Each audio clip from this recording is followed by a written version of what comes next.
Hello साथियों, मैं नवनीत मिश्रा स्वागत करता हूं एक बार फिर आपके अपने चैनल एग्जाम सिटी में। कलम से युद्ध की ओर सभी भावी शिक्षक और शिक्षिकाओं का आपके अपने चैनल एग्जाम सिटी में बहुत बहुत स्वागत और अभिनंदन है। सभी को नमस्कार। जैसा कि थंबनेल को देखकर आप लोग जान चुके होंगे कि जो हम लोग पिछली प्रीवियस ईयर्स के पेपर हैं तो उनको आज सॉल्व करेंगे। ठीक है। मैं पहले जो दिसंबर 2019 का पेपर है, फर्स्ट पेपर उसको सॉल्व करवाऊंगा। उसके बाद सेकंड, ऐसे करके फिर हम पीछे चले जाते हैं और जून का फर्स्ट सेकंड, ऐसे 2018 का, ठीक है, दिसंबर और जुलाई, ऐसे करके हम पूरे कवर करेंगे 2011-12 तक के। तो सभी पहले सीडीपी देख लेते हैं, उसके बाद आपका इंग्लिश, मैथ और साइंस एसएसटी वगैरह। ठीक है, तो इनको देख लेते हैं। उसके बाद सभी ये सॉल्व करवा दूंगा। उसके बाद अगर समय बचता है आपके लिए तो प्रैक्टिस सेट भी करवा लेते हूँ। तो चलिए शुरू करते हैं आज का जो पेपर है सीडीपी का। देखते हैं पहला पेपर देख रहे हैं आप लोग, 2000 दिसंबर का। ठीक है, दिसंबर 2019 का पहला पेपर है ये, फर्स्ट पेपर है तो याद रखिएगा। ठीक है, इसकी आप लोग चाहें तो पीडीएफ भी प्रोवाइड करवा दूंगा टेलीग्राम चैनल पर। तो टेलीग्राम चैनल को भी ज्वाइन कर दें और सेशन को लाइक कर दें, सभी लोगों को शेयर करें जिससे सभी लोग परमानेंट लाइव आ सकें। ठीक है, तो पहला क्वेश्चन देखते हैं। भाषा के अर्जन एवं विकास के लिए सर्वाधिक संवेदनशील अवधि कौन सी है? तो भाषा सीखने, भाषा के ग्रहण करने के लिए जो, और उसके विकास के लिए जो अवधि है, संवेदनशील अवधि जिसमें बच्चा सबसे ज़्यादा सीखता है, तो वह कौन सी अवधि है? ठीक है, तो आपको बताई गई है। तो पहला है आपका जन्म पूर्व अवधि, यानी जन्म से पहले वाली अवधि। ठीक है, तो और दूसरी है प्रारंभिक बाल अवस्था, तीसरी है मध्य बाल अवस्था, या आपकी चौथी है किशोरावस्था। तो आप लोग जानते हैं सबसे ज़्यादा शब्द हम लोग किस अवस्था में सीखते हैं, बच्चे किस अवस्था में सीखते हैं, आप लोगों ने पढ़ा होगा। तो इसका क्वेश्चन आंसर जो हो जाता है दूसरा हो जाता है प्रारंभिक बाल अवस्था, जिसको अर्ली चाइल्डहुड कहते हैं। अर्ली चाइल्डहुड में बच्चा बहुत जल्दी भाषा का विकास करता है, तो भाषा को सीखता है। ठीक है, थोड़ा आराम आराम चलेंगे जिससे आपको पूरा समझ में आ जाए। अगर आप पहली बार भी पेपर सॉल्व कर रहे हैं तो आपको पूरी थ्योरीज के साथ समझ में आएगा। ठीक है, उसको पूरा विस्तृत से ले चलेंगे, तो टाइम लगेगा, लेकिन वीडियो को पूरा देखिएगा और वीडियो तक अंत तक रहिएगा साथ में। अगला क्वेश्चन है, निम्नलिखित में से कौन सी लॉरेंस कोलबर्ग के द्वारा प्रस्तावित नैतिक विकास की एक अवस्था है? तो किसके द्वारा? लॉरेंस कोलबर्ग के द्वारा। तो पहला आपका है प्रसुप्ति अवस्था, और दूसरा है सामाजिक अनुबंध अभिन्यास अवस्था, या मूर्त संक्रियात्मक अवस्था, या उद्योग बनाम अधीनता अवस्था। तो आप लोग जानते हैं जो प्रसुप्ति, पहले आप लोग सेलेक्ट कीजिएगा जो आपको पता होते हैं। ठीक है, आप अगर तीन को क्लियर कर लेते हैं, ठीक है, तीन को क्लियर कर लेते हैं कि तीन ये गलत है, ये नहीं हो सकते, तो चौथा आपका सही हो जाता है कि चौथा आपका सही होगा। ठीक है, तो आप लोग सबसे पहले ये देखा करिएगा कि आप अगर आपको आता है तो बेहतर है, अगर नहीं आता तो तीन को क्लियर कर सकते हैं। कि पहले आप लोग देख लें कि प्रसुप्ति अवस्था ये किसके द्वारा दी गई है, आपको अगर पता है कि किसने इसका वर्णन किया है तो सिगमंड फ्राइड। तो ये सिगमंड फ्राइड की होगी, तो ये तो हो नहीं सकती है। दूसरा आपका सामाजिक अनुबंध अभिन्यास, तो या फिर ये है, या मूर्त संक्रियात्मक अवस्था है। आपको पता होना चाहिए कि मूर्त संक्रियात्मक अवस्था जो है, ठीक है, वो जीन पियाजे के द्वारा दी गई है। जीन पियाजे के द्वारा तो ये भी नहीं हो सकती है। ठीक है, चौथा जो आपका है उद्योग बनाम अधीनता अवस्था, तो ये भी किसके द्वारा दी गई है? ये एरिक ग्रिक्सन के द्वारा दी गई है, तो ये भी नहीं है। तो आपका ऑप्शन नंबर दो ही सही होता है, सामाजिक अनुबंध अभिन्यास। ये आपका लॉरेंस कॉलबर्ग के द्वारा दी गई है। ये जो लॉरेंस कॉलबर्ग की स्टेज है वो चौथी स्टेज में इसका वर्णन किया गया है। ठीक है, चौथी स्टेज में। तो नैतिक विकास की अवस्था है लॉरेंस कॉलबर्ग की जो सामाजिक अनुबंध अभिन्यास अवस्था है। अगला क्वेश्चन देखते हैं। कक्षा में परिचर्चा के दौरान एक शिक्षक प्रायः लड़कियों की तुलना में लड़कों पर अधिक ध्यान देता है, यह किसका उदाहरण है? जब आप देखते हैं कि कक्षा शिक्षण करते हैं या आप लोग भी पढ़ाने जाते हैं, तो जब आप या आप लोग भी पढ़ते रहे हैं, तो टीचर अगर एक को नोटिस करता है कि लड़की लड़कियों को नोटिस करे या फिर लड़कों लड़कों को नोटिस करे, तो ये जानते हैं कि पक्षपात हो जाता है इसमें। कभी कभी लड़के बोल भी देते हैं कि सर आप ऐसा क्यों कर रहे हैं, तो पक्षपात हो जाता है। तो इसमें स्पष्ट रूप से दिया गया है, पहला आपका ऑप्शन जो है वो सही होता है, जेंडर पक्षपात। ये किसका होता है? जेंडर पक्षपात, यानी जो लिंग का पक्षपात है उसका है उदाहरण है कि आप लड़कियों को एक पक्ष में जा रहे हैं, या तो लड़कियों की या लड़कों के।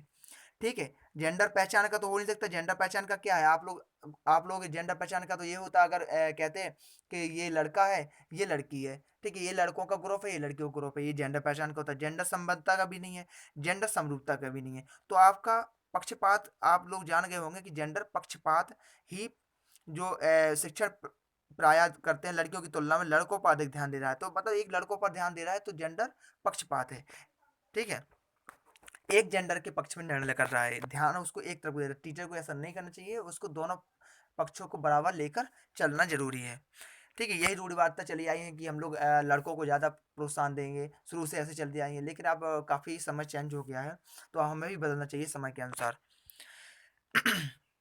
चौथा क्वेश्चन देखते हैं इसका, आराम आराम चलेंगे और आपको बिल्कुल एकदम बारीकी से समझाता रहूंगा।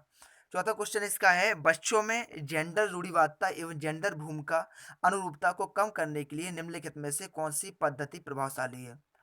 तो जेंडर पक्षपात के बारे में परिचर्चा, या फिर जेंडर विशिष्ट भूमिकाओं को महत्व देना, या जेंडर पृथक के समूह। आप जानते हैं कि जेंडर विशिष्ट भूमिकाओं को महत्व देना ये तो हो नहीं सकता। अगर आप किसी एक जेंडर विशेष को महत्व देते हैं तो ये भी गलत है।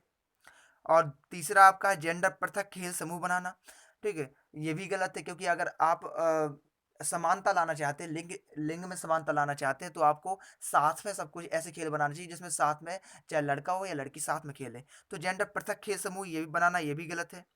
जेंडर पृथक बैठने की व्यवस्था करना, हालांकि आप लोग देखते हैं कि क्लासरूम में जो हम लोग बैठते हैं तो अलग अलग बैठते हैं, लड़कियां अलग बैठती हैं, लड़के अलग बैठते हैं, तो ये भी गलत है हालांकि, लेकिन फिर भी प्रचलित है, तो इसको भी रूढ़िवाद ही कहेंगे। ठीक है, बच्चों में जेंडर रूढ़िवाद एवं जेंडर भूमिका अनुरूपता को कम करने के लिए क्या करेंगे, ये भी जेंडर पृथक बैठने की व्यवस्था है, ये भी रूढ़िवाद के अंतर्गत ही आएगी। तो आप लोग क्या करेंगे, परिचर्चा करेंगे, ठीक है, जेंडर पक्षपात के बारे में चर्चा करेंगे कि ये सही है या गलत है। इससे ही रूढ़िवाद एवं जेंडर भूमिका अनुरूपता को कम करने के लिए प्रभावशाली पाया गया है। ठीक है, अगला क्वेश्चन देखते हैं, निम्नलिखित में से किस मनोवैज्ञानिकों ने बच्चों को ज्ञान की सक्रिय जिज्ञासु के रूप में देखते हुए उनके चिंतन पर सामाजिक एवं सांस्कृतिक विषय वस्तुओं के प्रभाव को महत्व दिया है? तो किस मनोवैज्ञानिक ने? ठीक है, तो किस मनोवैज्ञानिक ने बच्चों को ज्ञान के सक्रिय जिज्ञासु के रूप में देखते हुए उनके चिंतन पर सामाजिक एवं सांस्कृतिक विषय की वस्तुओं के प्रभाव को महत्व दिया है? तो आपका पांचवा क्वेश्चन है, पांचवा क्वेश्चन देख लेते हैं। तो पांचवें क्वेश्चन का आंसर कौन सा है? जॉन बी वॉटसन, या लियो वाइगोत्स्की, और या फिर जीन पियाजे, या लॉरेंस कोलबर्ग। तो जीन पियाजे जो है, ऑप्शन तीन, जो आपका तीसरा है ये सही हो जाता है कि जीन पियाजे जो है उन्होंने बच्चों को ज्ञान के सक्रिय जिज्ञासु के रूप में कहा, देखते हुए कहा है कि उनके चिंतन पर सामाजिक एवं सांस्कृतिक विषय वस्तुओं का प्रभाव देखा जा सकता है, उनका महत्व है। ठीक है, तो जीन पियाजे ही है जो वैज्ञानिक है। आराम आराम चलेंगे, वीडियो को पूरा देखते रहिए जिससे आपको हर चीज़ बारीकी से क्लियर हो जाए। अगर आप पहली बार भी वीडियो देख रहे हैं तो आपको अच्छे से समझ में आ जाए। ठीक है, अगला क्वेश्चन है, जिगसॉ पहेली को करते समय 5 वर्षीय नजमा स्वयं से कहती है, नीला टुकड़ा कहाँ है? ठीक है, स्वयं से कहती है नीला टुकड़ा कहाँ है, नहीं, यह वाला नहीं, गाढ़े रंग वाला जिससे यह जूता पूरा बन जाएगा। ठीक है, जिक्सा बॉय जिक्सॉ जो पजल होती है, आप लोग जानते हैं कि बच्चे करते रहते हैं, तो जिक्सा पजल उसको कह सकते हैं आपको, जो आप अपने मन में खुद बात करते हैं। एक आप पजल को आई मीन जानते होंगे कि जो आपका वो होता है, नीले रंग का और हरे रंग का कोडिंग वर्ड होता है, एग्जैक्टली उसको बॉक्स क्या बोलते हैं मैं बोल नहीं पा रहा हूँ, पजल बॉक्स बोलते हैं। तो उसको मिलाते हैं रंगों को, तो कहते हैं ये आप लोग जब रंगों को आपस में मिलाते हैं बैठ के अकेले में, तो अपने खुद से बात करते हैं कि नीला मिलाएंगे तो पूरा ये हो जाएगा, कंप्लीट ये हो जाएगा। तो ठीक उसी प्रकार ये कहती है जिक्सा, पहली को करते समय 5 वर्ष की नजमा स्वयं से कहती है नीला टुकड़ा कहाँ है, नहीं, खुद को कहती नहीं, यह वाला नहीं, गाढ़े रंग वाला जिससे यह जूता पूरा बन जाए। एक जूता बना रही है तो उस खुद से एक पहेली कर रही है। ठीक है, तो इस चर्चा को क्या कहेंगे? अब पॉइंट आता है, इस प्रकार की वार्ता को बायगोत्स्की किस तरह संबोधित करते हैं? बात यहाँ बायगोत्स्की की हो रही है, तो बायगोत्स्की के बारे में बात करेंगे। बायगोत्स्की क्या कहते हैं इस चर्चा को? तो ऑप्शन आपका ए है व्यक्तिगत वार्ता, या फिर दूसरा ऑप्शन है जोर से बोलना, ठीक है, या फिर आपका तीसरा ऑप्शन है पाण या ढांचा, चौथा ऑप्शन है आत्म केंद्रित वार्ता। तो इस वार्ता को जब आप खुद से बात करते हैं तो क्या कहते हैं, पर्सनली बात करते हैं तो प्राइवेट बात करते हैं तो आप क्या कहते हैं, इसको प्राइवेट स्पीच या व्यक्तिगत वार्ता कहते हैं। ठीक है, आप खुद से बातें कर रहे हैं कि मुझे क्या करना चाहिए, मुझे क्या नहीं करना चाहिए, तो इसको व्यक्तिगत वार्ता कहते हैं। ये बायगॉस्की ने कहा है। ठीक है, आप लोग जानते हैं कि बच्चा 3 वर्ष का होता है, 3 वर्ष की उम्र में। ठीक है, बच्चा 3 वर्ष की उम्र में, 3 वर्ष की उम्र में वह प्राइवेट स्पीच करने लगता है। ठीक है, ध्यान देंगे। अगला क्वेश्चन देखते हैं, बच्चों को संकेत देना तथा आवश्यकता पड़ने पर सहयोग प्रदान करना निम्नलिखित में से किसका उदाहरण है। ठीक है, बच्चों को संकेत देना और आवश्यकता पड़ने पर सहयोग प्रदान करना निम्नलिखित में से किसका उदाहरण है। ऑप्शन आपका ए है प्रबलन, दूसरा ऑप्शन है आपका अनुबंधन, या तीसरा मॉडलिंग, या चौथा पौड़ या ढांचा। ठीक है, तो आप लोग जानते हैं कि जो संकेत देना तथा आवश्यकता पड़ना, इसका वर्णन किसने किया है या किसका उदाहरण है। यह वर्णन ब्रूनर ने दिया है। ठीक है, लेकिन ब्रूनर ने दिया है, आप लोग ये ध्यान रखिएगा, ब्रूनर ने दिया अगर आ जाता है, ब्रूनर कभी पूछता नहीं है कि बुक किसने दिया है, ये कभी नहीं पूछता है। तो ब्रूनर ने दिया है, ये कभी नहीं पूछता आपसे, आपसे पूछता है इसका, इस पे बात किसने की है। तो बात बायगॉस्की ने की है, ये आप ध्यान रखिएगा। ठीक है, आप लोग हमेशा ध्यान रखिए कि बायगॉस्की ने इस पर बात की है। तो कौन सा ऑप्शन बायगॉस्की ने इसका वर्णन भी किया है, तो पाड़ या ढांचा उसको कहते हैं। ठीक है, बच्चों को संकेत देना तथा आवश्यकता पड़ने पर सहयोग प्रदान करना पहाड़ या ढांचा कहलाता है। जब आप देखते हैं कि कोई भी चीज आपको वर्क करने, कंप्यूटर पर वर्क करने के लिए दिया जाता है कि आप चले एक्सेल चला रहे हैं। ठीक है, तो उसको आप बता दिया जाएगा आपको कि आप काम करिए, और उसके बाद अगर कहीं आपको समझ में नहीं आता तो उसको आपको हिंट देकर बताया जाए। ठीक है, कि इस तरीके से करना है, तो एक हिंट हो गई, और उसको संकेत देना भी बोल सकते हैं, एक हिंट देकर बोला जाए, तो ये पाड़ या ढांचा कहलाता है। ठीक है, ये किसका उदाहरण, पाड़ या ढांचा का उदाहरण है, जिसकी बात बायगॉस्की ने करी है। तो आई होप कि सब कुछ क्लियर हो रहा होगा। कल से बिल्कुल लाइव करेंगे, 12 बजे टाइम रहेगा, मैनेज करके। आज मैं प्रीमियर कर रहा हूँ, कल से सब लोग टाइम पर आएंगे, इसलिए आज प्रीमियर देख लिया। आप लोग क्लास देख लीजिए कैसी क्लास लग रही है आपको, और कमेंट सेक्शन में जरूर बताइए कि आप क्लास तेज तो नहीं हो रही है, ज़्यादा फास्ट तो नहीं चल रहे हैं, या ज़्यादा स्लो तो नहीं चल रहे हैं। आपको थोड़ा जरूर बताइएगा किस तरीके से चल रही है। ठीक है, अगला क्वेश्चन देखते हैं, निम्नलिखित में से कौन सा जीन पियाजे के द्वारा प्रस्तावित मूर्त संक्रियात्मक अवस्था को विशेषित करता है। तो जीन इनमें से जो दिया गया है निम्नलिखित में से, उनमें से कौन सा है जो जीन पियाजे के द्वारा प्रस्तावित मूर्त संक्रियात्मक अवस्था को विशेषित करता है। ठीक है, आपको इस पर चर्चा करनी है। तो 8वें का जो आप देख लेते हैं कि परिकल्पित निगमनात्मक तर्क या साध्यात्मक विचार। अगर कभी कभी आपको समझ में नहीं आता, इस तरफ भी देख लीजिएगा जरूर कि हाइपोथेटिको डेजुकेशन रीजनिंग प्रपोजनेशनल थॉट या कंजर्वेशन क्लास इंक्लूजन। तो इस तरीके से आप वहाँ भी दे सकते हैं। हिंदी बगल में इंग्लिश का भी दिया जाता है कि कभी कभी मीनिंग्स में बहुत प्रॉब्लम हो जाती है हिंदी में समझने में। ठीक है, तो इंग्लिश का देख लीजिएगा। तो मूल संक्रियात्मक अवस्था को विशिष्ट करता है। तो परिकल्पित निगमनात्मक तर्क या साध्यात्मक विचार जिसको कहते हैं, संरक्षण कक्षा समावेशन, या आ- अस्थगित अनुकरण, पदार्थ स्थायित्व, या प्रतीकात्मक खेल या विचारों की अनुत्क्रमणिता जिसको कहते हैं प्रतीकात्मक खेल या विचारों की अनुक्रमणिता। तो देख लेते हैं इसका ऑप्शन क्या होगा। तो आप ऑप्शन इसका दूसरा सही होता है, संरक्षण व कक्षा समावेशन। ठीक है, यह संरक्षण और कक्षा समावेशन ही है जो जीन पियाजे के द्वारा प्रस्तावित है और मूल संक्रियात्मक अवस्था को विशिष्ट करता है। ठीक है, संरक्षण और कक्षा समावेशन। ठीक है, अगला क्वेश्चन देखते हैं, बच्चों के संज्ञानात्मक विकास के संदर्भ में निम्नलिखित में से कौन सी पियाजे की संरचना है। निम्नलिखित में से पियाजे की संरचना कौन है, बच्चों के संज्ञानात्मक विकास। ठीक है, पाइगैटियन कंस्ट्रक्ट। कॉग्निटिव डेवलपमेंट क्या है, संज्ञानात्मक विकास क्या है, कॉग्निटिव डेवलपमेंट ऑफ चिल्ड्रन। बच्चों के संज्ञानात्मक विकास के संदर्भ में निम्नलिखित में से कौन सी पियाजे की संरचना है। तो पहला आपका ऑप्शन है स्कीमा, ठीक है, और दूसरा है अवलोकन या अधिगम, और तीसरा है अनुबंधन, और चौथा है प्रबलन। तो आप लोग जो संज्ञात्मक विकास आपको जो समझ गए होंगे, संज्ञात्मक विकास क्या होता है, कि जो या तो हिंदी में इंग्लिश में समझते हैं कॉग्निटिव डेवलपमेंट जिसको कहते हैं, या संज्ञात्मक विकास कहते हैं, जो बच्चे के अंदर स्ट्रक्चर ऑफ नॉलेज कह सकते हैं आप, जो बच्चे के अंदर एक नॉलेज बनता है, एक संरचना बनती है कि ज्ञान की, ठीक है। तो यह किस प्याजे की संरचना है, ठीक है, किसके संदर्भ में, स्कीमा के संदर्भ में, ठीक है, ऑप्शन आपका ए सही होता है, स्कीमा के संदर्भ में यह प्याजे की संरचना है, जिसको स्ट्रक्चर ऑफ नॉलेज भी बोल सकते हैं आप। अगला क्वेश्चन है आकलन का प्राथमिक उद्देश्य क्या होना चाहिए। तो आकलन का प्राथमिक उद्देश्य क्या होना चाहिए, अगर आप किसी चीज का आकलन करते हैं तो उसका प्राथमिक जो उद्देश्य है वह क्या होना चाहिए, ठीक है।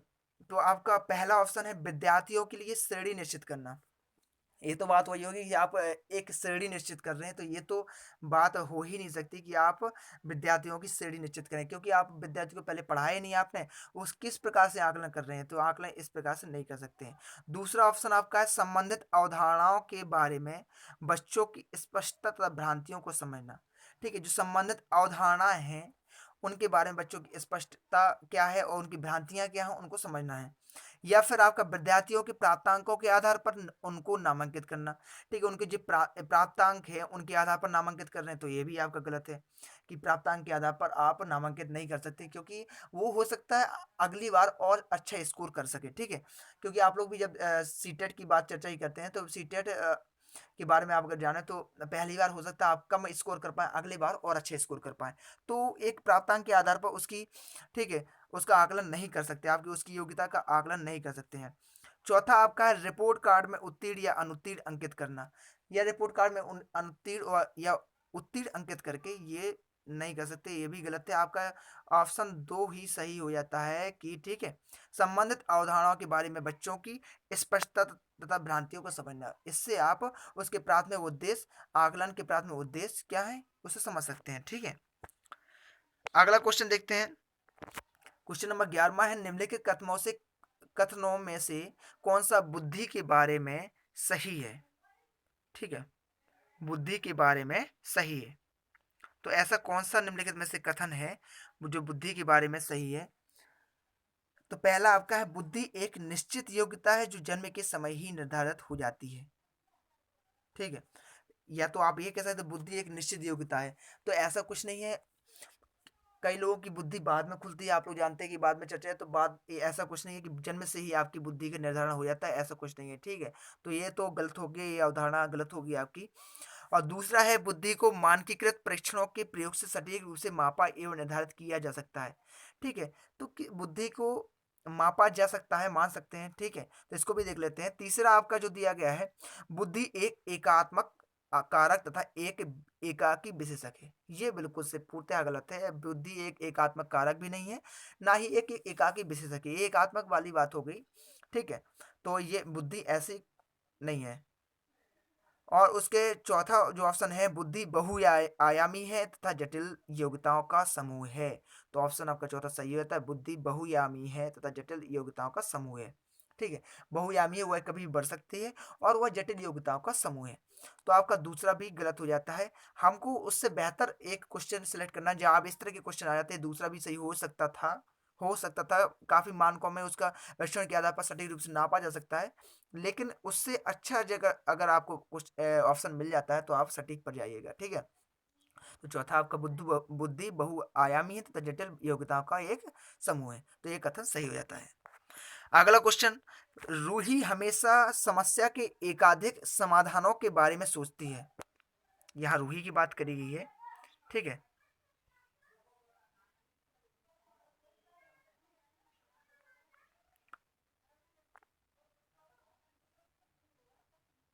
तो रूही हमेशा समस्या के एकाधिक समाधानों के बारे में सोचती है, इनमें से काफी समाधान मौलिक होते हैं। रूही किन गुणों का प्रदर्शन कर रही है, ठीक है। ठीक है, तो एक बार क्वेश्चन को और ध्यान से पढ़ेंगे कि रूही लिखा हुआ है, रूही हमेशा समस्या के एकाधिक समाधानों के बारे में सोचती है। अच्छी बात है, रूही समस्या के बारे एकाधिक समाधान है जो ढूंढती है। इनमें से काफी समाधान मौलिक होते हैं। रूही किन गुणों का प्रदर्शन कर रही है? तो रूही कौन से गुण प्रदर्शन कर रही है कि वह समाधानों को अच्छे ढूंढ रही है?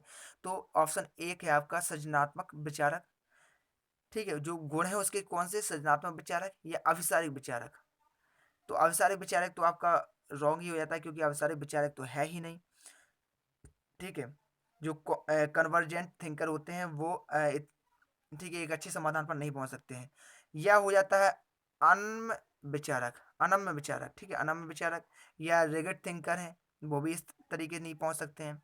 या आत्म केंद्रित विचारक है, तो ये आत्म केंद्रित विचार नहीं है, क्योंकि ये अच्छे अच्छे, ठीक है, एकाधिक समाधानों के बारे में सोच रही है। उसके काफी समाधान मौलिक होते हैं, तो आत्म केंद्रित विचारक भी नहीं है। इसलिए आपका क्वेश्चन नंबर एक सही हो जाता है, सृजनात्मक विचारक। ठीक है, वह सृजन कर रही है, क्रिएटिव क्रिएटिव थिंकिंग कर रही है, क्रिएटिव सोच रही है। ठीक है, कुछ नया करने की सोच रही है, तो उसका सृजनात्मक विचारक है। अगला क्वेश्चन देखते हैं, शिक्षण अधिगम प्रक्रिया में वंचित समूह से संबंधित विद्यार्थियों के द्वारा सहभागिता कम कर होने की स्थिति में एक शिक्षक को क्या करना चाहिए? ठीक है, एक शिक्षक को क्या करना चाहिए शिक्षण अधिगम प्रक्रिया में वंचित समूह से संबंधित विद्यार्थियों के द्वारा सहभागिता कम होने की स्थिति में? जो वंचित समूह है, उससे संबंधित जो विद्यार्थी हो उनकी सहभागिता अगर कम हो रही है। ठीक है, आप अगर अगर क्लास में शिक्षण कर रहे हैं, ठीक है, आप क्लास में शिक्षण कर रहे हैं और बच्चे आप पढ़ा रहे हैं, बच्चे को समझ नहीं आ रहा है, या किन्हीं कारणों की वजह से वह क्लास को छोड़ रहा है, या उनकी संख्याओं में कमी आ रही है, अगले दिन और बच्चे कम आ रहे हैं, आप पढ़ाने जा रहे हैं, तो आपको क्या, एक शिक्षक को क्या करना चाहिए? आप शिक्षक, आपको आपको अपने आप को शिक्षक पर रखना है। ठीक है, आप शिक्षक बन गए मान लीजिए, तो क्या करेंगे? ऑप्शन आपका एक है, ठीक है, बच्चों को विद्यालय छोड़ने के लिए कहना चाहिए। आप ये या तो ये कहते हैं कि बच्चों को कहते हैं कि विद्यालय छोड़ दीजिए आप लोग, ठीक है, आप लोग नहीं पढ़ सकते, या फिर आप कहते हैं इस स्थिति को जैसी है स्वीकार कर लेना चाहिए। आपकी जो स्थिति चल रही है चलने दें, कोई दिक्कत नहीं है, जैसे पढ़ा रहे हैं, जितने बच्चे आ रहे हैं उतने में पढ़ाते रहें। या फिर इन विद्यार्थियों से अपनी अपेक्षाओं को कम करना चाहिए। ठीक है, जो विद्यार्थी हैं इनसे अपनी अपेक्षाओं को कम करना चाहिए, या तो कह लें कि भाई ये नहीं पढ़ पाएगा, मैं इसको नहीं पढ़ा पाऊंगा, ठीक है, या नहीं पढ़ा पाऊंगी, ये उनकी अपेक्षाएं कम करते हैं। तो आप, ये भी गलत है, ऐसा नहीं कर सकते आप, ये तीनों गलत है। इस स्थिति को भी स्वीकार नहीं करना चाहिए, आपको विद्यालय भी नहीं छोड़ना है। चौथा आपका है अपनी शिक्षण पद्धति पर विचार करना चाहिए। ठीक है, हम कैसा पढ़ा रहे हैं ये देखना है, कि हम कैसा पढ़ा रहे हैं कि बच्चों को क्यों समझ में नहीं आ रहा है। बच्चों की सहभागिता में सुधार करने की नए तरीके ढूंढने चाहिए, उनको उस तरीके से समझाया जाए कि बच्चे और अच्छे आएँ, ठीक है, और ज़्यादा आएँ, और ज़्यादा उनकी इंटरेस्टिंग बढ़े। आपका बेस सही होना चाहिए, पढ़ाने का तरीका सही होना चाहिए, मैनर्स सही होना चाहिए, जिससे बड़े बच्चे और आपसे इंटरेक्ट हों। तो आपको अपनी शिक्षण पद्धति पर विचार करना ज़रूरी है, तो ये ऑप्शन चौथा आपका सही हो जाता है। हमें एक समस्याओं से भागना नहीं है, हमें समस्याओं से संघर्ष करना है, समस्याओं को सुलझाना है। ध्यान रखिएगा इस बात का। चौथा 14वां क्वेश्चन है इसका, अगला क्वेश्चन देखते हैं। एक समावेशी कक्षा में एक शिक्षक को विशिष्ट शैक्षिक योजनाओं को, ऑप्शन आपका एक है तैयार नहीं करना चाहिए। जो समावेशी कक्षा है, एक शिक्षक को विशिष्ट जो शैक्षिक योजनाएं हैं उनको क्या करना है, ठीक है, तैयार नहीं करना चाहिए। या जब आप आप ऐसा समझ लेते हैं, उदाहरण के तौर पर जब आप स्कूल पढ़ाने जाते हैं, तो आपको जो शिक्षक है वहाँ का समावेशी कक्षा में एक विशिष्ट योजनाओं को तैयार करना चाहिए, नहीं करना चाहिए? तो इसमें ऑप्शन है तैयार नहीं करना चाहिए, तो गलत हो गया। तैयार कर, हम नेगेटिव तो जा ही नहीं सकते हैं, ठीक है, कभी भी, कभी कभी तैयार करना चाहिए, ये भी गलत है। आपको नेगेटिव क्यों जाना है? सक्रिय रूप से तैयार करना चाहिए, ऑप्शन आपका तीसरा सही होता है। सक्रिय रूप से आपको तैयार करना चाहिए, कि कोई भी काम है आप चलो कोई नहीं, कल कल तैयार कर लेंगे, इस तरीके से नहीं, पूरी टीचिंग प्लान आपको तैयार करके बच्चों को पढ़ाने जाना चाहिए। ठीक है, ध्यान रखिएगा। कई लोग करते हैं, कई लोग नहीं करते हैं, तो तीसरा आपका ऑप्शन सही आंसर हो जाता है। चौथा, तैयार करने के लिए हतोत्साहित होना चाहिए। हतोत्साहित होने से क्या होता है? आपको तैयार करना ही पड़ेगा, तो सक्रिय रूप से तैयार करने चाहिए, तो चौथा भी गलत है। आपका तीसरा ऑप्शन इसका सही आंसर हो जाता है। एक समावेशी कक्षा में शिक्षक को विशिष्ट शैक्षिक योजनाओं को सक्रिय रूप से तैयार करना चाहिए। ठीक है, समझ में आ गया होगा आपको, क्लियर क्लियर। तो 15वां क्वेश्चन देखते हैं। पठन वैफल बच्चों के प्राथमिक लक्षण क्या हैं?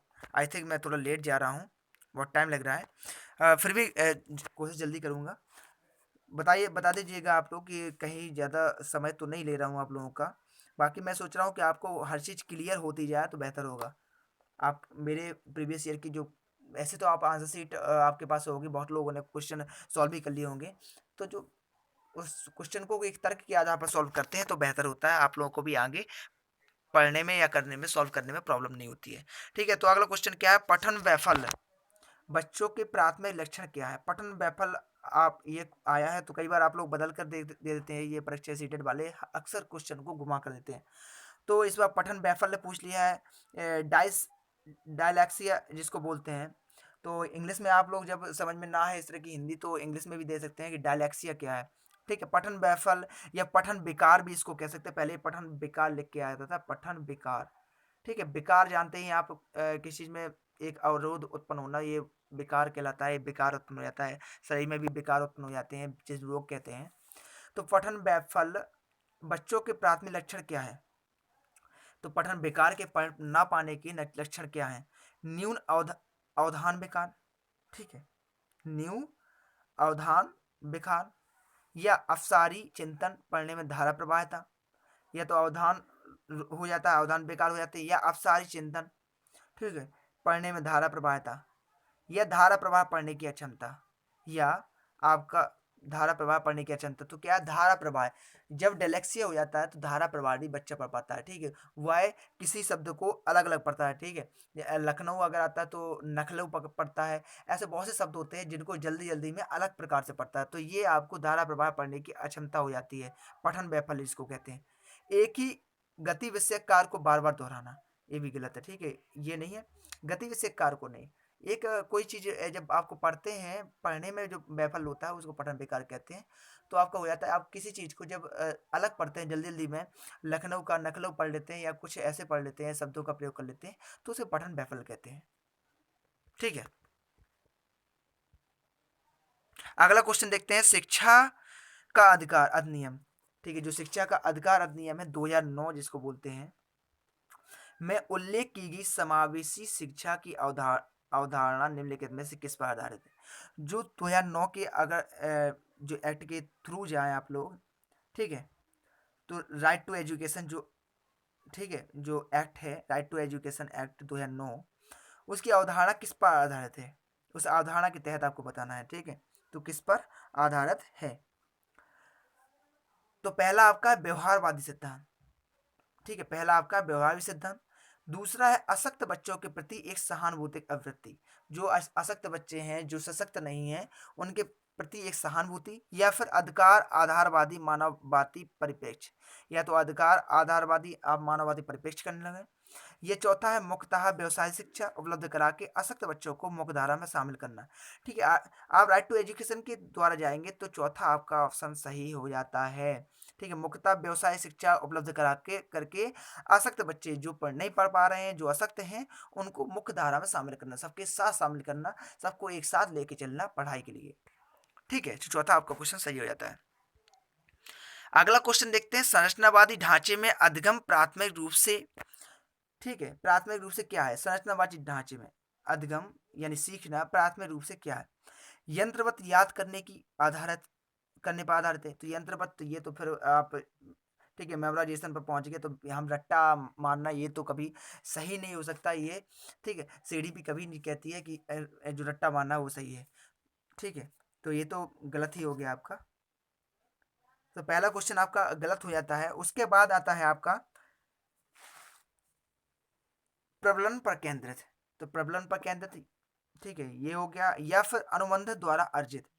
तो अनुबंधन द्वारा अर्जित ये भी गलत है आपका। तो चौथा आपका क्वेश्चन है अवबोधन की प्रक्रिया पर केंद्रित। तो चौथा आपका सही हो जाता है अवबोधन की प्रक्रिया पर केंद्रित। ठीक है, क्योंकि आपको जानते हैं कि भाषा को समझना जरूरी है, ना कि रट्टा मारना। तो अवबोधन की प्रक्रिया पर केंद्रित होना चाहिए। जो संरचनावादी ढांचे में अधिगम प्राथमिक रूप से अवबोधन केंद्र प्रक्रिया पर केंद्रित है। तो ये आपका ऑप्शन सही होता है। दूसरा भी गलत है, प्रॉब्लम पर केंद्रित भी नहीं होना है। अगला क्वेश्चन देखते हैं, अनेक घटनाओं के बारे में बच्चों के द्वारा बनाए गए सहज सहज जानुभूत सिद्धांतों के संदर्भ में एक शिक्षिका को क्या करना चाहिए? सहजानुभूत सिद्धांत। ठीक है, यहाँ भी देख लेते हैं जिसको नैफ थ्योरीज कहते हैं, सहजानुभूत सिद्धांत जिसको हिंदी में बोलते हैं। अनेक घटनाओं के बारे में बच्चों के द्वारा बनाए गए सहजानुभूत सिद्धांतों के संदर्भ में एक शिक्षिका को क्या करना चाहिए? एक शिक्षिका है, क्लास में पढ़ा रही है, तो बच्चों के मन में जो सिद्धांत होते हैं, अवधारणाएं होती हैं, ठीक है, कृतियां होती हैं, उनको मिटाना है। उस सिद्धांतों को, ठीक है, क्या करना चाहिए उनको मिटाने के लिए, उनको बंद करने के लिए, उनको खत्म करने के लिए, या कुछ बच्चों को कैसा बताया जाए? तो पहला आपका है, बच्चों को इन सिद्धांतों को अनदेखा करना चाहिए। या बच्चों को आप बता दें कि शिक्षिका बोल दे बच्चों को कि बच्चों, आपको इन सिद्धांतों को अनदेखा करना है। तो ये तो प्रॉपर सॉल्यूशन नहीं है इस चीज़ का, ठीक है, तो ये तो गलत हो गया आपका। दूसरा है, बच्चों को दंडित करना चाहिए। तो बच्चा अगर क्वेश्चन करता है तो आपको दंडित करने का कोई अधिकार नहीं है, ये तो बिल्कुल दंडित, मतलब अगर सीडीपी आप कर रहे हैं सीटेट में, तो दंडित जो अगर शब्द आता है तो आप वो चीज़ तो कभी हो ही नहीं सकती, या ये चीज़ ध्यान रखिएगा। ठीक है। तीसरा आपका है, बार बार याद दिला करने के द्वारा एक सही सिद्धांत से बदल देना चाहिए। ठीक है, तो जो बार बार याद करने के द्वारा एक सही सिद्धांत है उसको बदल देना चाहिए। ठीक है, तो इसको मान सकते हैं काफ़ी हद तक सही हो सकता है। लेकिन चौथा आपका जो है, प्रतिकूल प्रमाण एवं उदाहरणों को प्रस्तुत करके बच्चों के इन सिद्धांतों को चुनौती देना चाहिए। तो जो प्रतिकूल प्रमाण हैं, ठीक है, उन और उदाहरणों को प्रस्तुत करके बच्चों को इन सिद्धांतों के द्वारा चुनौती देना चाहिए, ये चौथा ऑप्शन सही है। आप बच्चों के सामने ऐसे ऐसे प्रमाण प्रस्तुत करें, ऐसे एविडेंस प्रस्तुत करें जिससे बच्चे को समझ में आ जाए कि बच्चों को बताएं कि ये जो अवधारणाएं हैं, ये कृतियां हैं, ये खराब हैं। ठीक है, ये एविडेंस इस चीज़ का, ये सबूत है, तो बच्चे की जो अवधारणा मन की होगी वो समाप्त हो जाएंगी। अगला क्वेश्चन देखते हैं 19वां क्वेश्चन है आपका, छात्र केंद्रित शिक्षा शास्त्र की विशेषता क्या है? ठीक है, 30 क्वेश्चन करने हैं तो टाइम काफ़ी हो रहा है, तो थोड़ा फास्ट करेंगे। छात्र केंद्रित शिक्षा शास्त्र की क्या विशेषता है? तो केवल पाठ्य पुस्तक पर निर्भर होना। जो छात्र केंद्रित शिक्षा शास्त्र है, क्योंकि आप इस समय पहले क्या होती थी, शिक्षक को केंद्र में सेंटर में शिक्षक को रखते थे। अब आपको शिक्षक को केंद्र में नहीं, अब बच्चे को केंद्र में रखना है। ठीक है, तो छात्र केंद्रित शिक्षा हो गई है। तो जो छात्र केंद्रित पेडागोजी है, चाइल्ड सेंटर्ड पेडागोजी है, जो छात्र केंद्रित शिक्षा शास्त्र कहते हैं, उसकी विशेषता क्या है? केवल पाठक पुस्तकों पर निर्भर होना। ये तो गलत होगा, केवल पाठक पुस्तकों पर आपको निर्भर नहीं होना है, आपको अपना भी दिमाग लगाना है। ठीक है, और समाज में जब तक आप नहीं उठे बैठेंगे तो आप कोई भी चीज़ अच्छी तरह से नहीं कर सकते हैं। बच्चों के अनुभव को प्रमुखता देना, दूसरा क्वेश्चन ऑप्शन है आपका। तो बच्चों की जो अनुभव है प्रमुखता देना, ठीक है, ये भी काफ़ी हद तक सही हो सकता है। देख लेते हैं इसको भी। और तीसरा है, अगर हमको और अच्छा मिल जाए, यंत्रवत याद करना, रिपीटेशन जो है, मेमोराइजेशन, इसको कभी सीडीपी नहीं मानती है, तो ये तो आपका गलत हो गया टोटली। चौथा जो आंसर है आपका, ठीक है, चौथा आंसर है, योग्यता के आधार पर विद्यार्थियों को नामांकित करना तथा वर्गीकरण करना। यार ये तो गलत हो गया, योग्यता के आधार पर आप किसी को नामांकित नहीं करते, ये तो वर्गीकरण वाला, क्लासिफिकेशन वाला हो गया। क्लासिफिकेशन कभी सही नहीं होता है। ठीक है, तो आपको जाएंगे, बच्चों को अनुभवों को प्रमुखता देना, बच्चों के जो अनुभव हैं उनको प्रमुखता देना चाहिए आपको। तो आपका दूसरा जो ऑप्शन है सही हो जाता है। ठीक है, दूसरा आपका ऑप्शन सही हो जाता है। अगला क्वेश्चन देते हैं, संवेग एवं संज्ञान एक दूसरे से कैसे हैं? ठीक है, संवेग एवं संज्ञान, ये तो बहुत सिंपल सा क्वेश्चन है। एक दूसरे कैसे हैं? पूर्णतः अलग। दूसरा ऑप्शन है आपका स्वतंत्र, या तीसरा है सन्निहित, चौथा है संबंधित नहीं है। तो आपको ये देखना, नॉट रिलेटेड करते हैं, या इनर वोवन करते हैं, या फिर आपका इंडिपेंडेंट है, या फिर कंप्लीटली सेपरेट है। तो कंप्लीटली सेपरेट या पूर्णतः अलग तो हो ही नहीं सकते। ठीक है, संवेग और संज्ञान, जहाँ संवेग यानी इमोशन है, और कॉग्निशन या संज्ञान यानी आपका कॉग्निशन या ज्ञान कहते हैं, या संज्ञान कह सकते हैं। ठीक है, संवेग हमेशा संज्ञान से जुड़ा होता है। आप लोग देखते हैं कि जब हम कोई क्वेश्चन करते हैं तो एक बार दिमाग से ज्ञान भी उसमें होता है, लेकिन दिल भी कहता है कि कहीं आपका तीसरा सही तो नहीं है कहीं। ठीक है, या दूसरा सही तो नहीं है यार, ज्ञान, या जब तक पूरा ज्ञान या तो नहीं है आपको, तो फिर संवेग उसमें जरूर होता है। एक दूसरे से संबंधित तो है कुछ हद तक। ठीक है, संबंधित है एक दूसरे से, तो पूर्णतः अलग तो हो ही नहीं सकते। ठीक है, और स्वतंत्र भी नहीं है एक दूसरे से, कि ऐसा तो है नहीं है कि संवेग ही हो, या फिर संवेग अलग है या संज्ञान अलग है। ठीक है, सन्निहित है आपका ऑप्शन। ठीक है, तीसरा सही आंसर हो जाता है, सन्निहित है, एक दूसरे में सन्निहित है। संवेग से संज्ञान और संज्ञान से संवेग है। अगला क्वेश्चन देखते हैं, 21वां क्वेश्चन है आपका, संरचनावादी सिद्धांतों के अनुसार अधिगम के बारे में निम्नलिखित कथनों से कौन सा कथन सही है? संरचनावादी सिद्धांतों के अनुसार, ये आपको ध्यान रखना है, संरचनावादी सिद्धांतों के अनुसार। तो पहला है अधिगम पुनरुत्पादन एवं स्मरण की प्रक्रिया है। ठीक है, तो अधिगम जो है पुनरुत्पादन एवं स्मरण की प्रक्रिया है। ये अधिगम सीखना यार, स्मरण फिर वही चीज आया कि आपको learning is the process of reproduction and resale. Resale recall, recall नहीं करना है आपको, रिकॉल करने की प्रक्रिया नहीं है। ठीक है, अधिगम पुनरुत्पादन एवं स्मरण की प्रक्रिया नहीं है, ये तो गलत हो गया आपका। ठीक है, दूसरा है अधिगम यंत्रवत याद करने की, फिर आ गया यंत्रवत, तो ये भी गलत हो गया। मेमोराइजेशन नहीं करना है किसी चीज को, आपको रट्टा नहीं मानना है। तीसरा आपका अधिगम आवृत्ति संबंध के द्वारा व्यवहारों का अनुबंध है। ठीक है, तो ये काफी हद तक से अधिगम आवृत्ति संबंध के द्वारा व्यवहारों का अनुबंध है। आवृत्ति संबंधन, लेकिन ये भी गलत है, क्योंकि आवृत्ति क्या तो बार बार किसी चीज की आवृत्ति करना ही उसको बार बार याद करने का ये होगा, घुमा का ये ऑप्शन है। ठीक है, तो ये भी गलत हो गया आपका। चौथा ऑप्शन आपका सही होता है अधिगम सक्रिय विनियोजन के द्वारा ज्ञान की संरचना है। सक्रिय विनियोजन करके आप ज्ञान प्राप्त कर सकते हैं। Learning is the process of construction of knowledge by active engagement. एक एक्टिव एंगेजमेंट के द्वारा ही आप ज्ञान को प्राप्त कर सकते हैं। अगर आपका ध्यान कहीं यहाँ वहाँ भटक रहा है पढ़ने के वक्त, तो आप उस ज्ञान को पूर्णतया नहीं ले पा रहे हैं, ये आप लिख के ले लीजिए मुझसे। ठीक है, अगला क्वेश्चन देखते हैं। आई होप आपको सब समझ रहे होंगे, आपको सब कुछ क्लियर हो रहा होगा। अगर कोई भी किसी प्रकार की आपको कोई भी समस्या होती है तो कमेंट सेक्शन में जरूर बताइएगा। कल से आप 12 बजे लाइव आइए इसी टाइम, ठीक है, इसको लेके। तो आज प्रीमियर किया है, तो इस टाइम कल से 12 बजे सब लोग उपस्थित हों, जिससे आप बेहतर अच्छे से सीख पाएँ और आपके सब सभी जो डाउट्स है मैं क्लियर कर पाऊँ ऑनलाइन आपके साथ ही। ठीक है, तो आपको कमेंट करने की भी जरूरत नहीं पड़ेगी। जो 22वां क्वेश्चन है, विद्यार्थी को स्पष्ट उदाहरण एवं गैर उदाहरण देने का क्या परिणाम है। तो विद्यार्थियों को स्पष्ट उदाहरण और गैर उदाहरण देने के क्या परिणाम है। विद्यार्थियों को आप सही से उदाहरण देते हैं या उदाहरण नहीं देते हैं, तो उसके परिणाम क्या होते हैं, इसके बारे में बताना आपको। तो या तो अवधारणात्मक परिवर्तनों को प्रोत्साहित करने के लिए यह एक प्रभावशाली तरीका है। ठीक है, ये सही हो सकता है। और दूसरा देख लेते हैं, यह विद्यार्थियों के दिमाग में भ्रांतियां उत्पन्न करता है। तो भ्रांतियां उत्पन्न नहीं करता है। अगर आप सही उदाहरण दे देते हैं तो भ्रांतियां तो उत्पन्न नहीं होती हैं। अगर सही उदाहरण देते हैं तो बच्चा सीखता ही है कुछ। यह अवधारणाओं की समझ में अभाव पैदा करता है, ये भी गलत है। उदाहरण देने से बच्चा अच्छा सीखता है। उदाहरण एक वो तरीका है जिससे बच्चा की को जो ठीक है, जो कंटेंट है वो अच्छी से समझ में आ जाता है, ये तो गलत हो गया। चौथा है, यह अवधारणात्मक समझ के बजाय कार्यविधिक या प्रक्रियात्मक, ठीक है, ज्ञान पर केंद्रित केंद्रित रहत करता है, ये भी आपका गलत है। ठीक है, ये केंद्रित नहीं करता है। और पहला आपका अवधारणात्मक परिवर्तनों को प्रोत्साहित करने के लिए यह एक प्रभावशाली तरीका है। जो अवधारणात्मक परिवर्तन होते हैं, ठीक है, उनको प्रोत्साहित करने के लिए एक प्रभावशाली तरीका हो सकता है, ये कन्फर्म है आपका। ठीक है, तो आपका पहला क्वेश्चन, पहला 22वें क्वेश्चन का पहला ऑप्शन सही हो जाता है। अगला क्वेश्चन देखते हैं। बच्चों को अधिगम गतिविधियों में भागीदारी करने के लिए लगातार पुरस्कार देना व दंड का प्रयोग करने से क्या प्रभाव पड़ता है। ठीक है, जो अधिगम यानी सीखने की जो गतिविधियां हैं, ठीक है, अधिगम की जो प्रोसेस है, उसमें भागीदारी करने के लिए लगातार पुरस्कार देना व दंड का प्रयोग करने से क्या प्रभाव पड़ता है। आप जब बच्चों को लगातार पुरस्कार देते हैं या दंड का प्रभाव देते हैं तो क्या प्रभाव होता है, ये आपको ऑप्शन बताना है। तो बाहरी अवप्रेरणा कम होती है। ठीक है, बाहरी अवप्रेरणा कम होती है। तो बाहरी अवप्रेरणा क्यों कम होगी, तो ये तो गलत हो गया। आंतरिक अवप्रेरणा कम होती, तो आंतरिक इसमें अवप्रेरणा का कोई बात ही नहीं है, मोटिवेशन आज में कम होती ही नहीं है। ठीक है, अधिगम गतिविधियों में भागीदारी करने के लिए पुरस्कार देना और दंड का इसका कोई मतलब नहीं है।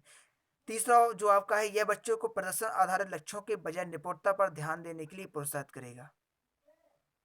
ठीक है, यह हो सकता है बच्चों को प्रदर्शन आधारित लक्ष्यों के बजाय निपुणता पर ध्यान देना है। लेकिन आप जानते ही, जब आपको कभी किसी बच्चों को ज़्यादा पुरस्कार देते हैं तो अगला बच्चा सोचता है कि यार मुझे नहीं मिला, तो निराशा भी उसके अंदर हो सकती है। तो इसमें एक किसी उसके तौर पर नहीं कह सकते हैं, एक एक एक वैज्ञानिक बारे में नहीं पूछा गया है, तो सबके मत इसमें सम्मिलित होंगे, तो जो सही होगा वही आपको टिक करना है। तो चौथा आपका है, अधिगम में बच्चों की स्वाभाविक अभिरुचि तथा जिज्ञासा कम होती है। ठीक है, तो बच्चों की अधिगम गतिविधियों में भागीदारी करने के लिए लगातार पुरस्कार जो आप देते हैं या दंड का प्रयोग करते हैं, तो इसमें क्या होता है, अधिगम में बच्चों की स्वाभाविक अभिरुचि कम हो जाती है और जिज्ञासा कम होती है। ठीक है, अगले को पुरस्कार मिल जाएगा तो एक दूसरा वाला सोचेगा यार मुझे नहीं मिला, तो जो अभिरुचि है पढ़ने की उसकी कम हो जाती है। और जिज्ञासा कम हो लेती है, तो वो बेटर अगले बार बेटर नहीं कर पाता है। तो इसलिए आपको चौथा आंसर सही है, चौथा, कि बच्चों को अधिगम गतिविधियों में भागीदारी करने के लिए लगातार पुरस्कार देना और दंड का प्रयोग करने से अधिगम में बच्चों की स्वाभाविक अभिरुचि तथा जिज्ञासा कम हो जाती है। अगला क्वेश्चन देखते हैं, 24वां क्वेश्चन है आपके पास। निम्नलिखित में से कौन सी प्रथाएं सार्थक अधिगम को बढ़ावा देती हैं? तो कौन सी ऐसी प्रथाएं हैं जो सार्थक अधिगम को बढ़ावा देती हैं? सार्थक यानी जो सही अधिगम है उसको बढ़ावा देती हैं। तो शारीरिक दंड, दंड का प्रावधान नहीं है सीडीपी में, ध्यान रखिएगा। तो दंड ये तो बिल्कुल सीधे देखते ही गलत हो गया आपका। दूसरा है सहयोगात्मक अधिगम पर्यावरण, सहयोग करके जो अधिगम किया जाए, तो एक पर्यावरण बनाया जाए कि एक आप भी बैठ जाइए, आप और भी दोस्त बैठ जाएं, तो एक सहयोगात्मक भावना को लेकर अधिगम करना, ठीक है, सीखना, तो ये सही हो सकता है। और सतत एवं समग्र मूल्यांकन, ठीक है, निरंतर जो है वो सतत एवं समांतर मूल्यांकन होना, तो ये भी सही हो सकता है। और निरंतर तुल्यांकन, तुल्यात्मक मूल्यांकन, ये आपका गलत हो गया सीधे, क्योंकि आप निरंतर तुलनात्मक करेंगे, किसी से कंपेयर करेंगे तो बच्चे में हीन भावना बढ़ती है, ठीक है। बच्चे की किसी से कंपेयर नहीं करनी चाहिए कि वो कैसा कर रहा है, वो कैसा कर रहा है। आप आजकल घर में देखते हैं कि वो इतना कर रहा है, उसका ये क्वालिफाई हो गया, इसका ये एग्जाम क्वालिफाई हो गया, तो किसी से कंपेयर नहीं करना चाहिए। इससे बच्चे में हीन भावना आती है, ठीक है, आगे उसका जो मनोबल है वो भी कम हो जाता है। तो आपका दूसरा सही सहयोग से अधिगम किया जाता है एक पर्यावरण बनाकर। और तीसरा है जो है सतत एवं समग्र मूल्यांकन, ये दोनों सही होता है। तो दूसरा और तीसरा आपको ये दोनों वाले क्वेश्चन होते हैं, तो बहुत ही अच्छे से जवाब देना होता है, एक सटीकता से जवाब देना होता है। ये जो ध्यान रखिए कि इसमें दोनों पूछे गए हैं, तो दूसरा सहयोग का, यानी दूसरे में दिए गए हैं दूसरा और तीसरा। सहयोगात्मक अधिगम पर्यावरण बनाना, ये भी अधिगम में सहायता देता है, बढ़ावा देता है। और सतत एवं समग्र मूल्यांकन, ठीक है, एक लगातार मूल्यांकन करना खुद का, बच्चे का मूल्यांकन करना, ना किसी से कंपेयर करके, तो ये भी बहुत अच्छा बढ़ावा देता है अधिगम को। अगला क्वेश्चन देते हैं, शिक्षक बच्चों की जटिल अवधारणाओं की समग्र को किस प्रकार सहज कर सकते हैं? ठीक है, तो शिक्षा के बच्चों की जटिल जो अवधारणाएं हैं, जो कठिन अवधारणाएं हैं, उनकी समझ को किस प्रकार से सहज कर सकते हैं? तो पहला है एक व्याख्यान देकर, ठीक है, ये है। दूसरा है आपका, ठीक है, प्रतियोगी प्रतियोगितात्मक अवसरों की व्यवस्था करके, या फिर बार बार यांत्रिक अभ्यास के द्वारा, या अन्वेषण एवं परिचर्चा के लिए अवसर उपलब्ध करा के। तो चौथा आपका सही हो जाता है, अन्वेषण एवं परिचर्चा के लिए अवसर उपलब्ध करा के। जितना ही आप परिचर्चा करेंगे, चर्चा करेंगे किसी टॉपिक पर, वह बच्चों की अवधारणा को कठिन से सरल कर देता है, ठीक है, वो अच्छे से समझ में आ जाती है, ठीक है। व्याख्यान देकर नहीं समझा जा सकता, ये भी गलत होता है। प्रतियोगिता करवा के अवसरों की व्यवस्था करके, इससे बस कुछ नहीं होना है। बार बार यांत्रिक अभ्यास, ये तो अभ्यास फिर वही आता है, रिपीटेशन, मैकेनिकल ड्रिल, जो रिपीटेटिव में गलत है, तो ये तो गलत हो ही गया। अन्वेषण एवं परिचर्चा के लिए अवसर उपलब्ध कराकर आप, ठीक है, अच्छे से जटिल अवधारणाओं की समझ विकसित कर सकते हैं, ठीक है।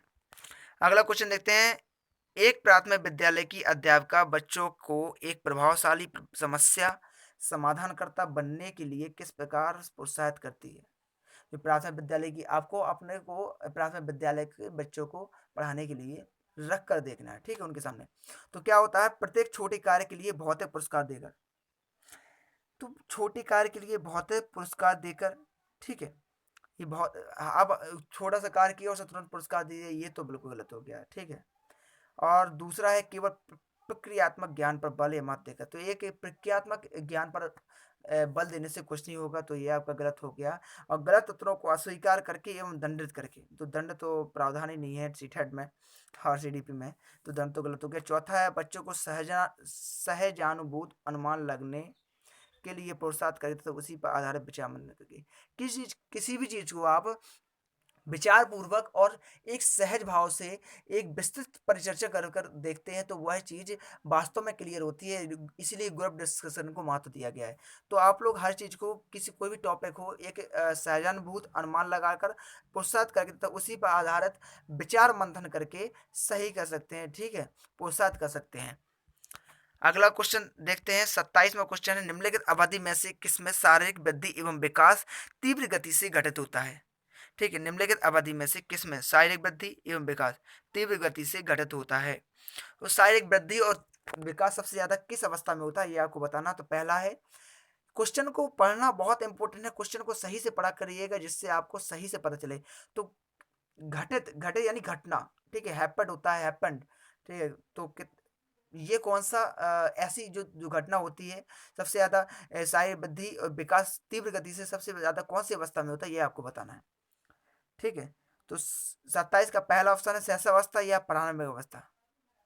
ठीक है, आपको जो प्रारंभिक बाल अवस्था होती है, सहसावस्था होती है जन्म से पहले वाली, ठीक है, जन्म से वाली जो प्रारंभिक बाल अवस्था होती है, या फिर प्रारंभिक बाल अवस्था या मध्य अवस्था या प्रारंभिक बाल अवस्था है उसके बाद वाली अवस्था, या फिर तीसरी अवस्था जो मध्य बाल अवस्था में किशोर अवस्था, और चौथा किशोर अवस्था एवं अवस्था। तो आप जानते हैं कि बच्चा जब होता है तो 1 साल से, ठीक है, तो लगभग 5 साल 3 साल तक 5 साल तक बहुत जल्दी प्रारंभिक जो बाल अवस्था होती है 3 साल तक 5 साल तक 1 साल से, ठीक है, उसमें बहुत जल्दी ग्रोथ करता है, तेज ग्रोथ करता है। तो आपका ये सही हो जाता है कि आप ठीक है, सहसावस्था एवं प्रारंभिक बाल अवस्था, ये आपका ऑप्शन सही हो जाता है। सबसे ज़्यादा शारीरिक वृद्धि एवं विकास तीव्र गति से घटित होता है। सहसावस्था आप जानते हैं जन्म से 2 वर्ष तक सहसावस्था होती है। 28वां क्वेश्चन देखते हैं, निम्नलिखित में से कौन सा विकास का सिद्धांत नहीं है। तो निम्नलिखित कौन सा विकास का सिद्धांत नहीं है। विकास जीवन पर्यंत होता है। 28वां क्वेश्चन है आपका, विकास जीवन पर्यंत होता है, या फिर विकास परिपक्व होता है, या तीसरा ऑप्शन है आपका विकास आनुवंशिकता एवं पर्यावरण दोनों के द्वारा प्रभावित होता है, या फिर आपका है विकास सार्वभौमिक है तथा सांस्कृतिक संदर्भ इसे प्रभावित नहीं करते। तो आप ध्यान रखिएगा, यहाँ ऊपर लिखा है नहीं, निम्नलिखित में से कौन सा विकास का सिद्धांत नहीं है। तो विकास जीवन पर्यंत होता है, ये तो सही है ना, विकास का जीवन पर्यंत होता है तो ये भी सही है। विकास परिवर्तित होता है तो ये भी सही है। विकास आनुवंशिकता एवं पर्यावरण दोनों द्वारा प्रभावित होता है, तो ठीक है। आनुवंशिक जीन में भी ये सब चीज़ें होती है, आनुवंशिक जिसको हेरिडिटी बोलते हैं आप, तो हेरिडिटी प्रभावित करती है, तो जानते ही हैं आप। और पर्यावरण साथ ही साथ पर्यावरण भी प्रभावित करता है। आपको अगर सही पर्यावरण नहीं मिला है या सही खान पान नहीं मिला है तो आपका विकास रुक जाता है। तो ये तीनों चीज़ें तो आपकी सही हो जाती हैं, ठीक है। तीनों चीज़ें जब सही हैं तो आपको नहीं, जो गलत है वो हो जाता है। विकास सार्वभौमिक है तो सांस्कृतिक संदर्भ इसे प्रभावित नहीं करते, तो ये गलत है, क्योंकि विकास सार्वभौमिक है, ये सदा सत्य वाली बात है। सांस्कृतिक संदर्भ इसे प्रभावित नहीं करते, करते हैं। सांस्कृतिक संदर्भ भी इसे प्रभावित करते हैं। हर हर जगह विकास अलग अलग होता है, ठीक है। चौथा आपका ऑप्शन, ठीक है, सही हो जाता है, क्योंकि नहीं पूछा गया है। अगला क्वेश्चन देखते हैं, 29वां क्वेश्चन है, व्यक्तिक विभिन्नताओं का प्राथमिक कारण क्या है। जो व्यक्तिक विभिन्नता है उनका प्राथमिक कारण क्या है। लोगों के द्वारा माता पिता से प्राप्त अनुवांशिक संकेत पद्धति कोड। जो व्यक्तिक विभिन्नता है या इंडिविजुअल वेरिएशन जिसको कहते हैं, ठीक, इंडिविजुअल वेरिएशन कैसे हैं, व्यक्तिक भिन्नता कहते हैं। आप लोग जेनेटिक्स में पढ़ा होगा। तो लोगों के द्वारा माता पिता से प्राप्त अनुवांशिक संकेत पद्धति क्या है। लोगों के द्वारा माता पिता से प्राप्त अनुवांशिक संकेत पद्धति है, या फिर जन्मजात विशेषताएं हैं, व्यक्ति भिन्नता, या पर्यावरणीय प्रभाव है, या फिर अनुवांशिकता एवं पर्यावरण के बीच जटिल पारस्परिक क्रिया है, ठीक है। तो ये सही हो सकता था काफी हद तक, लोगों के द्वारा माता पिता से प्राप्त अनुवांशिक संकेत पद्धति, लेकिन नहीं। इसका इफेक्ट दूसरा है, अनुवांशिकता भी है आपके पास और पर्यावरण के बीच जटिल पारस्परिक क्रियाएं भी हैं, जो व्यक्तिगत भिन्नता यानी इंडिविजुअल वेरिएशन पर, ठीक है, का कारण बनती हैं। अगला क्वेश्चन देखते हैं, निम्नलिखित में से कौन सा द्वितीयक सामाजिकरण एजेंसी का उदाहरण है। तो जो द्वितीयक सामाजिकरण एजेंसी का उदाहरण है वह क्या है। कौन सा द्वितीयक सामाजिकरण एजेंसी का उदाहरण है। परिवार एवं परोर, इस तरह के क्वेश्चन होते हैं तो आपको बहुत ध्यान पूर्वक करना होता है, ठीक है। आप ध्यान रखिए कि निम्नलिखित में कौन सा द्वितीयक सामाजिकरण पूछा है उसने, आप तुरंत लगा देते हैं। इसको ध्यान रखकर क्वेश्चन को पहले से अच्छे से पढ़ें कि द्वितीयक सामाजिकरण एजेंसी का उदाहरण है। तो आप देख सकते हैं प्राइमरी में क्या क्या आता है, सेकेंडरी में क्या क्या आता है। तो आपने पढ़ा होगा परिवार एवं पड़ोस, ठीक है, परिवार एवं पास पड़ोस। तो आपको जानते हैं परिवार तो पहले में आता ही है, ठीक है, तो ये तो हो ही नहीं सकता, तो ये तो गलत हो गया आपका पहला। परिवार एवं मीडिया, तो ये भी गलत हो गया, क्योंकि परिवार जहाँ है, परिवार प्रारंभिक में है, तो द्वितीयक सामाजिकरण का पूछा है, तो पहला आपका गलत है। द्वितीय का आपका गलत, दूसरा वाला गलत है, क्योंकि प्रभात दिए दिया है दोनों में, तो प्रभात तो गलत हो गया, ठीक है। तो आपको दो तो क्लियर हो गया, बचा आपके पास तीसरा और चौथा। तो विद्यालय एवं मीडिया, या फिर मीडिया एवं पड़ोस, पास पड़ोस। तो आपको इसमें बहुत ही ध्यान पूर्वक लगाना है, क्योंकि विद्यालय एवं मीडिया और मीडिया एवं तो मीडिया तो आप जानते हैं कि मीडिया ठीक है, विद्यालय जो होता है ये भी सेकेंडरी में आता है और मीडिया भी सेकेंडरी में आता है। तो पास पड़ोसी है जो, उसको प्राथमिक में, क्योंकि यहाँ प्राथमिक में दिया गया है तो परिवार एवं पासपोर्ट देख सकते हैं आप, तो इसको प्राथमिक में ले जा सकते हैं। तो इस तरह के डाउट वाले जो सटीक क्वेश्चन, सटीक आंसर होता है वो इसी को हमें ढूंढना है। तो विद्यालय एवं, ठीक है,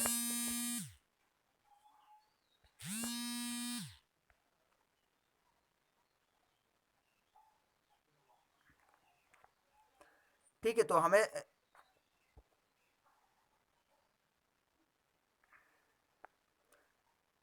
ठीक है, तो हमें एक बिल्कुल प्रॉपर क्वेश्चन देखना, आंसर देखना होता है। ठीक है, तो आंसर देख लेते कौन सा है इसका।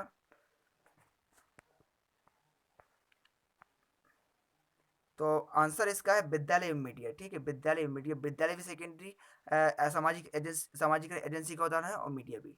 तो ऑप्शन आपका 3 सही हो जाता है। इतने सीडीपी की 30 क्वेश्चन है जिनको अपन ने बहुत ही आराम से एकदम एक इंटरेस्टिंग वे में सॉल्व किए हैं। आपको कहीं भी डाउट होता है तो आप कमेंट सेक्शन में जाकर बताइए कि कहाँ पर डाउट है। और ये जरूर बताइए कि स्पीड तेज तो नहीं है, मेरी धीमी तो नहीं है, जरूर बताइएगा। किस तरीके से करना है। कल सब लोग 12 बजे फिर मिलेंगे। 12 बजे सबको मिलना है, 12 बजे लाइव आकर पढ़ाइए सब डाउट जो हैं, तो सेशन में, लाइव सेशन में बताइए, जिससे आपके लाइव सेशन में डाउट क्लियर कर सकूँ। ठीक है, और बेहतर करेंगे, इसको बेहतर चीज़ें होंगी। आप लोग परमानेंट रहिए, बने रहिए। सीटेट के सभी क्वेश्चन जो प्रीवियस ईयर के हैं सभी प्रोवाइड कराऊंगा। तो आप अगर हमारे चैनल पर नए हैं तो चैनल को सब्सक्राइब जरूर कर दीजिएगा और इस सेशन को लाइक कर दीजिए, दोस्तों के साथ शेयर कर दीजिए अगर आपको इच्छा है तो।